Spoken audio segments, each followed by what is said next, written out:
Revelation chapter 11, New Living Translation. The two witnesses. Then I was given a measuring stick, and I was told, "Go and measure the temple of God and the altar, and count the number of worshipers. But do not measure the outer courtyard, for it has been turned over to the nations. They will trample the holy city for 42 months, and I will give power to my two witnesses, and they will be clothed in burlap and will prophesy during those 1,260 days. These two prophets are the two olive trees and the two lampstands that stand before the Lord of all the earth. If anyone tries to harm them, fire flashes from their mouths and consumes their enemies. This is how anyone who tries to harm them must die. They have power to shut the skies so that no rain will fall for as long as they prophesy.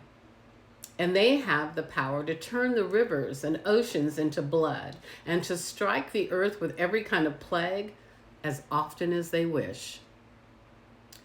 When they complete their testimony, the beast that comes up out of the bottomless pit will declare war against them, and he will conquer them and kill them. And their bodies will lie in the main street of Jerusalem, the city that is figuratively called Sodom in Egypt, the city where their Lord was crucified. And for 3.5 days, all peoples, tribes, languages, and nations will stare at their bodies. No one will be allowed to bury them.